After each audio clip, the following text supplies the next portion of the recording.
Bienvenue à notre émission Viens et vois.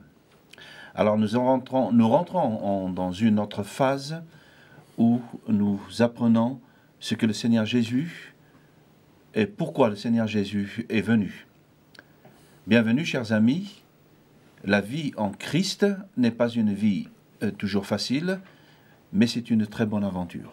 Alors nous vous invitons à découvrir cette aventure avec le Seigneur Jésus, à découvrir la puissance de Dieu, à découvrir la bonté et l'amour de Dieu, et à découvrir aussi qu'est-ce que c'est qu'un disciple de Jésus-Christ.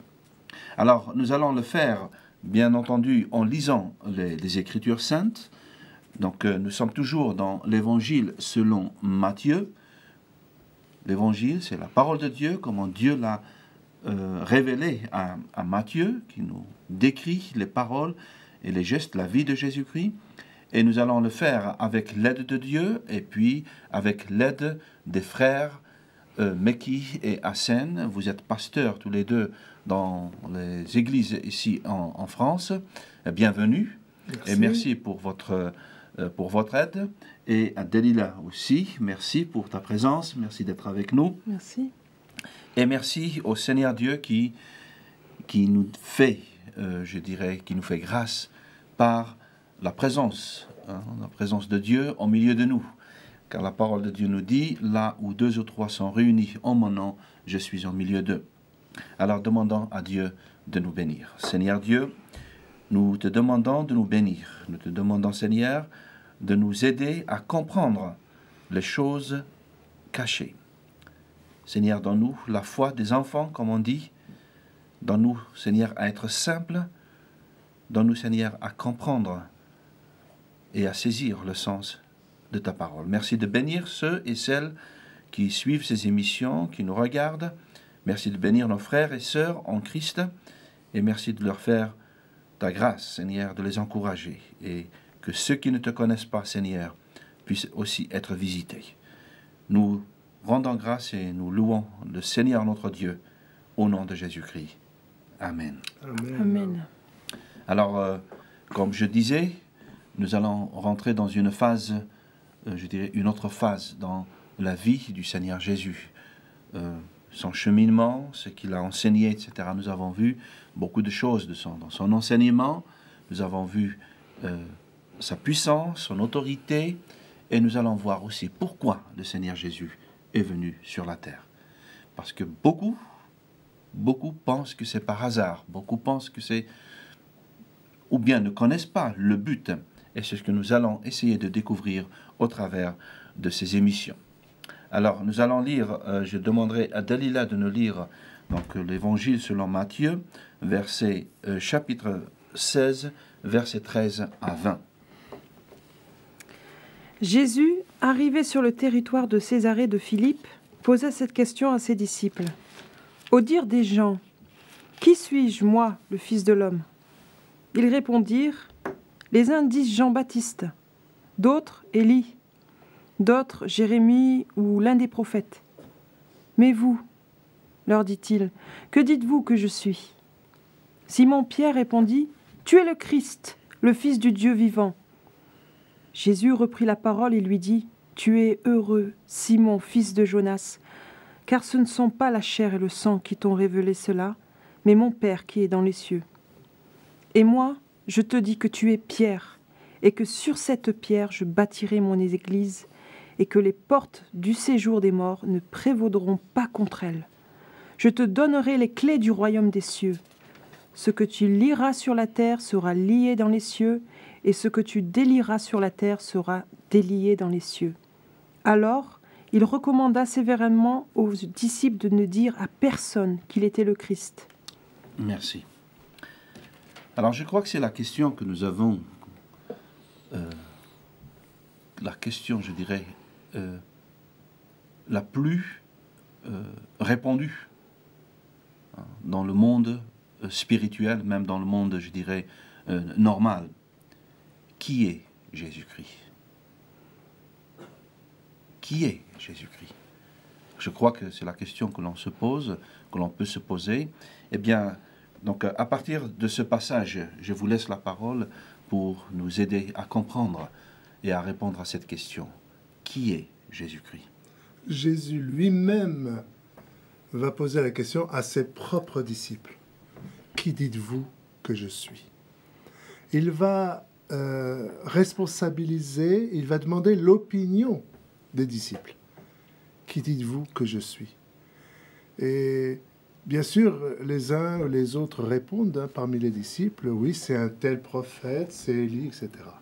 Est-ce qu'on peut donner un petit peu, expliquer l'arrière-plan de ces réponses? Voilà, en effet, parce que Jésus enseigne à l'aide de paraboles, donc d'images, d'illustrations, de situations quotidiennes, et c'est précisément la manière dont les prophètes de l'Ancien Testament ont enseigné.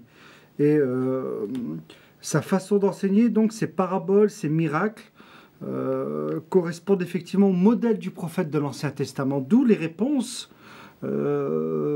Élie ou Jérémie ou encore un autre prophète.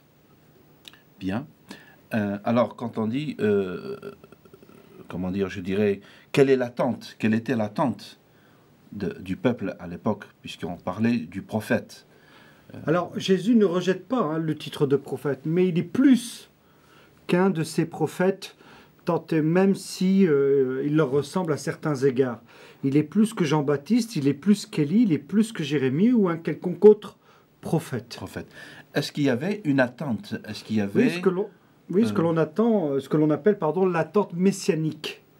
Donc le peuple d'Israël, suite à un long silence prophétique, l'avait interprété comme annonçant, préparant la venue du Messie.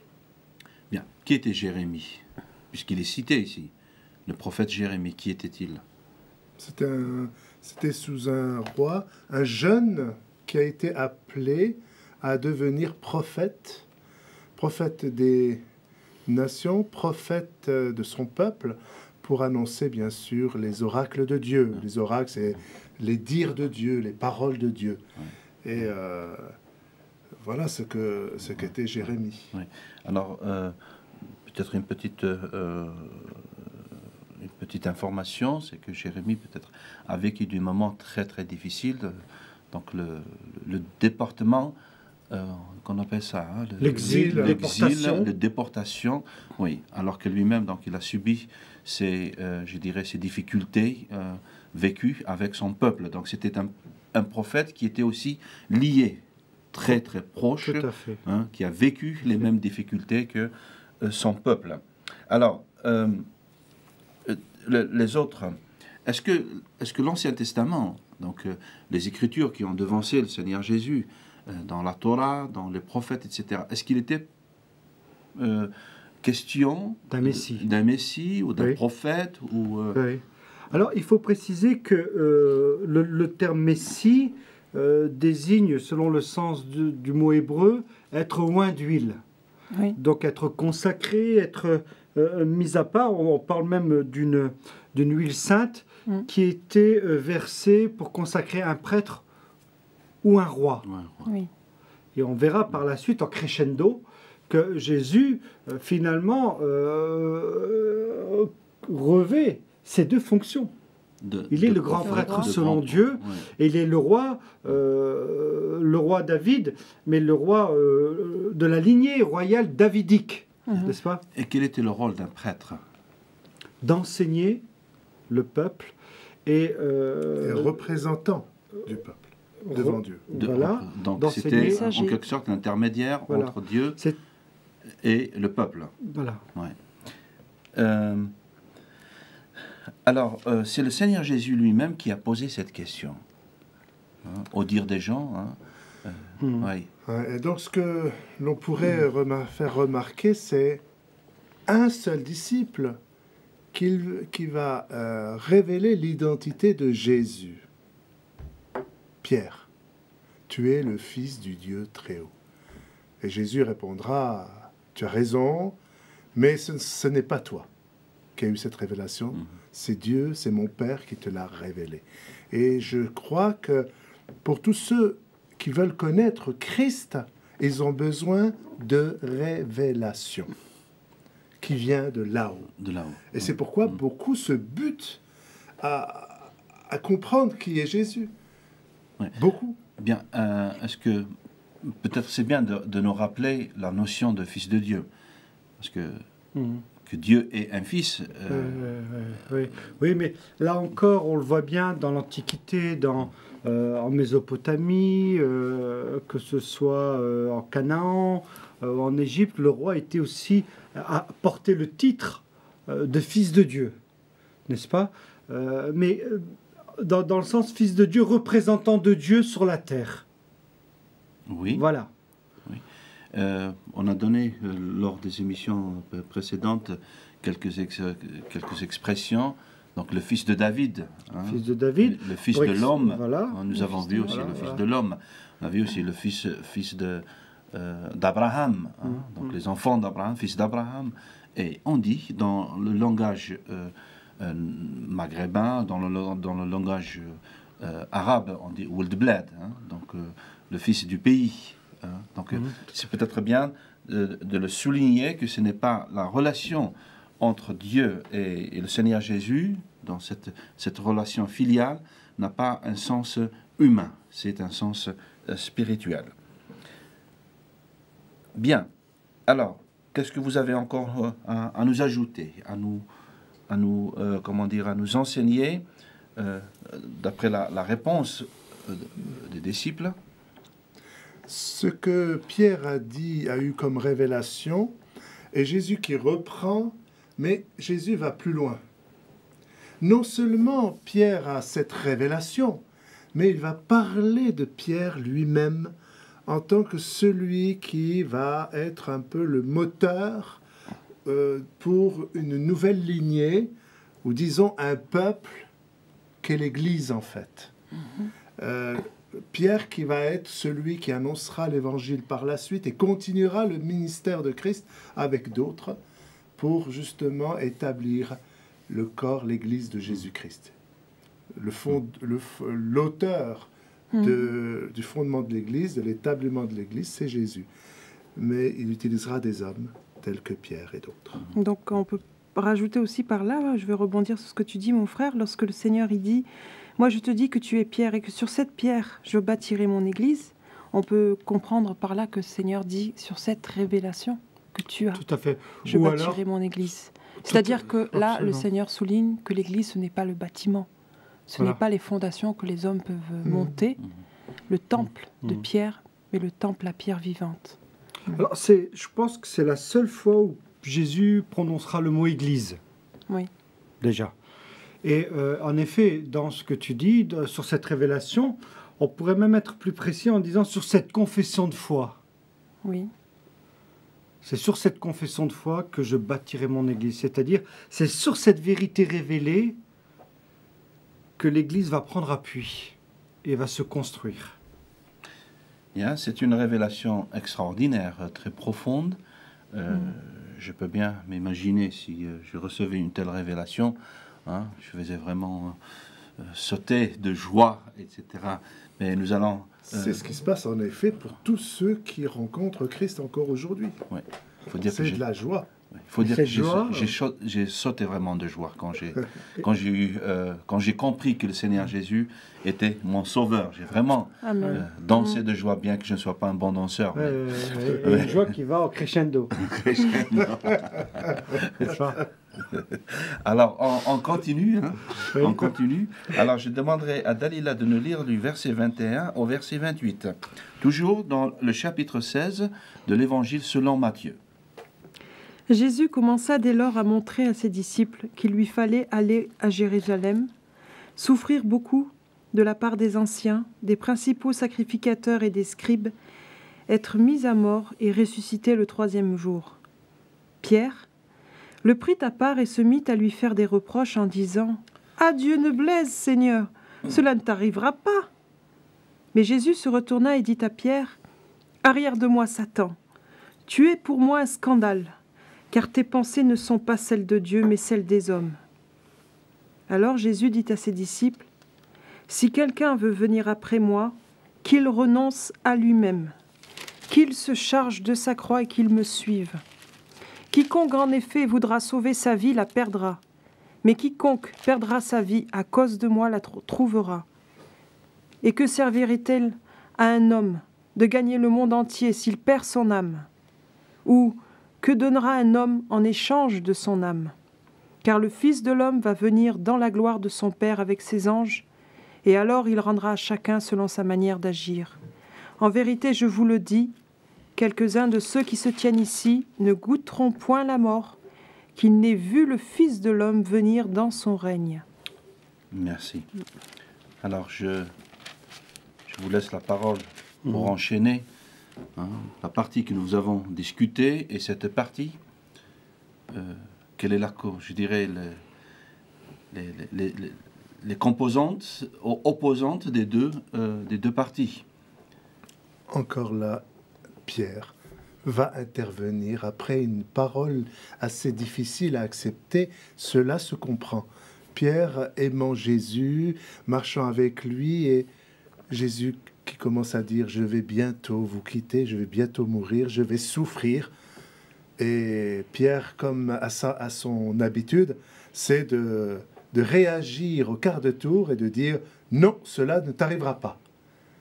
Et la réponse de Jésus, à rire de moi, Satan, parce que tes pensées ne sont pas celles de Dieu. Bien. Quand quelqu'un est proche, je dirais, du départ, quelqu'un, on sent par exemple quelqu'un qui a vécu 100 ans, 105 ans, 110 ans, on sait à peu près quand même que la fin est proche. Mais le Seigneur Jésus, il avait quel âge à peu près? Ce que disent nos Écritures. La trentaine bien sonnée, et au moins 30 ans, à peu près. Mais entre ce passage et celui qui a été lu précédemment, il est intéressant de faire le lien entre... Bon, on a précisé que c'est d'ailleurs la seule mention dans les évangiles où il est question d'église, c'est-à-dire il y a une communauté de croyants qui est en train de se construire autour de la personne de Jésus. Est-ce que tu veux dire la première mention, peut-être? La première mention, oui. La première mention. Oui. Également, donc, cette confession de foi sur laquelle sera bâtie l'Église, le rôle prééminent de Pierre, parce que bon, on l'a pas mentionné, mais je te donnerai les clés du royaume des cieux. Tous ceux que tu excluras sur la terre auront été exclus aux yeux de Dieu, et tous ceux que tu accueilleras sur la terre auront été accueillis aux yeux de Dieu. Donc on voit que Pierre est promu à un rôle historique, celui d'ouvrir le royaume des cieux aux 3 groupes de l'humanité, les Juifs, les Samaritains, puis les païens, les non-juifs. Donc un rôle fondamental qu'on retrouve dans le livre des Actes au chapitre 2, au moment de la Pentecôte. Donc il a un rôle particulièrement en vue, et le rôle aussi de lier, de délier tout ce qui est sur la terre, comme tout ce qui est sur la terre et dans le ciel. Et dans le ciel, merci. Donc pratique qui dans le judaïsme liait, déliait, renvoyait à un rôle à la fois doctrinal et de discipline, donc un rôle prééminent. Tout cela pour désigner donc l'autorité doctrinale et disciplinaire des maîtres de la loi de l'époque. Et, comme on vient de le lire, Pierre, qui maintenant se pose en obstacle à la mission de Jésus. Je dirais quel renversement de situation, quel basculement entre une révélation sans précédent, parce que ce que Pierre déclare, tu es le Fils du Dieu vivant. Jamais jusqu'à présent on a assisté à une confession de foi aussi précise, aussi complète. Jusqu'à présent on a vu Seigneur, n'est-ce pas? Oui. Seigneur, viens à mon secours. Mais là, Pierre lui dit, tu es le Fils du Dieu, tu es le Messie, le Fils du Dieu vivant. Et tout de suite après il dit, non, que nenni, il n'en sera rien, tu ne mourras pas. Oui, parce que comme tu le rappelles souvent, dans leur conception, le Messie, c'est celui qui va les sauver, dans le sens où ils vivent dans un contexte où les Romains sont présents, et il n'a pas idée à l'heure que son Messie, celui qui l'a reconnu comme un Dieu vivant, va aller à la croix et mourir. D'une part, mais d'autre part, on peut aussi très bien se dire, mais attendez, il a reçu cette révélation, tu es le Messie, le Fils de Dieu, il aurait pu aussi recevoir la révélation qui devait aller jusque sur la croix. Oui. Voilà. Et c'est là où on voit que Jésus est déterminé. Il sait exactement quel est son rôle sur la terre. Et que personne ne lui constituera une entrave quant à atteindre l'objectif qui est le sien, quant à accomplir la mission qui est la sienne. Et on verra bien que par la suite, les choses iront en crescendo. Oui. Alors, dans les émissions prochaines, par la grâce de Dieu, nous allons voir ces choses-là. Mais restons dans ces passages, parce que il y a des choses très importantes qui sont qui sont là à dire. Et bon, premièrement, c'est que la mission du Seigneur, le Seigneur Jésus est venu pour quelque chose. Pour donner sa vie. Pour donner sa vie. C'est-à-dire, comment pour donner mourir sa en vie. sacrifice. Pour mourir en sacrifice. Pour mourir, c'est très important. Pour mourir en sacrifice, pour que la colère de Dieu se détourne des hommes et des femmes qui placeront leur confiance en lui. Parce que nous avons appris, moi j'ai appris pendant toute ma scolarité, qu'il était impossible à Dieu d'abandonner, de laisser entre les mains des pécheurs son prophète. Et il faut dire aussi que le Seigneur Jésus n'était pas un simple prophète. Il est plus qu'un prophète, il est fils de Dieu dans la relation spirituelle. Mais les Juifs pensaient la même chose. Les Juifs pensaient la même chose. Pensaient pour eux, il était impensable que le Messie souffre et meurt. Puisque, rappelez-vous, la conception, c'est celle d'un guerrier et d'un chef politique. Oui. Alors, qu'est-ce qu'il disait après cela, en leur annonçant quand même qu'il allait... Tu voulais dire quelque chose Non, juste une aparté. Pourquoi dans ces textes, il leur dit bien avant d'aller à la croix, pourquoi leur parle-t-il de souffrance ? À Jésus. Oui. Pourquoi Jésus à ses disciples. Parce que ça fait partie de leur formation, ça fait partie de l'enseignement, ça fait partie aussi de cette révélation progressive qu'il leur communique chemin faisant. Donc, oui, quelque part, il veut, comme tu disais, les responsabiliser dans le fait qu'il ne leur cache pas le dessein de Dieu, qui est d'aller à la croix. Tout à fait. Jésus a dit que mes disciples sont mes amis. Je leur dis. Absolument. Et donc les disciples, ou ils comprennent rien du tout, ou tout ou partie, mais toujours est-il, c'est au lendemain de la résurrection de Jésus qu'ils vont pouvoir mettre en connexion, si je puis dire, mettre en cohérence tout ce qui fait l'œuvre et la personne de Jésus. Mais est-ce qu'on peut dire que, je dirais, bon, c'est juste une façon de penser, ce n'est pas écrit, mais est-ce qu'on peut imaginer que s'il avait dit tout à fait au début de son ministère, quand il les a appelés, ayant fait quelques miracles, etc., est-ce qu'il serait, il le suivrait jusqu'à la fin? C'est une question. Là, on est dans la spéculation. Dans la spéculation, oui. Difficile je me rappelle d'un passage où il est dit, quand le peuple d'Israël est sorti d'Égypte, Dieu a dit, je ne le ferai pas passer par le chemin court, qui est finalement en 13 jours, par été de l'Égypte jusqu'en Palestine, en 13 jours, on peut, donc la marche, avec les bêtes, avec les ânes, avec les femmes, les enfants, etc., on fait cette marche en 13 jours. Aujourd'hui, la terre ne s'est pas étirée, donc la distance n'a pas changé. Mais il a dit, je le fais passer par un détour, afin qu'il ne retourne pas. Je crois que cette notion aussi que le Seigneur Jésus révélait, donc petit à petit, afin que les disciples comprennent qui elle est, et puis qu'ils... Et en plus, comme tu le dis, à la première partie, on a bien vu que Pierre a la révélation de l'Église, et que tout de suite après, il n'a pas la révélation de l'Église, pardon. La révélation que Jésus est de l'identité de Jésus. De Jésus, qui fait l'identité de l'Église, en conséquence, puisque l'Église se base sur la foi en Jésus-Christ, et que tout de suite après, le Seigneur parle de tribulation et de persécution.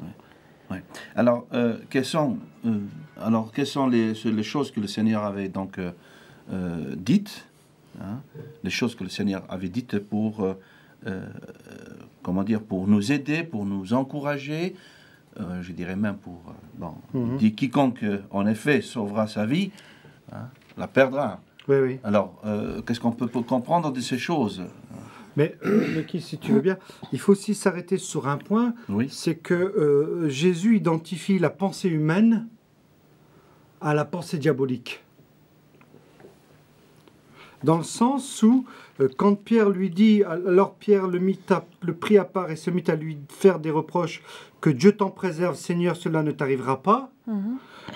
Jésus lui dit, en se retournant, arrière Satan, éloigne-toi de moi, tu es un obstacle à ma mission, car tes pensées ne sont pas celles de Dieu, ce sont des pensées toutes humaines. Et quelque part, Jésus nous dit que si nos pensées ne sont pas celles de Dieu, elles sont nécessairement des pensées qu'humaines et des pensées diaboliques. Bien, merci. Alors, on fait un peu vite. Donc, la dernière partie, c'est celle que le Seigneur annonce à ses disciples comment, dans quelles conditions ils devaient le suivre aussi. C'est-à-dire, quelles que soient les conditions, on va faire très vite. Oui, c'est ça, il annonce la croix en fait. Oui, il annonce la croix. Et le paradoxe de l'Évangile, c'est effectivement, perdre sa vie, c'est la gagner en Dieu. Vouloir la garder pour soi, c'est la perdre pour Dieu. Oui.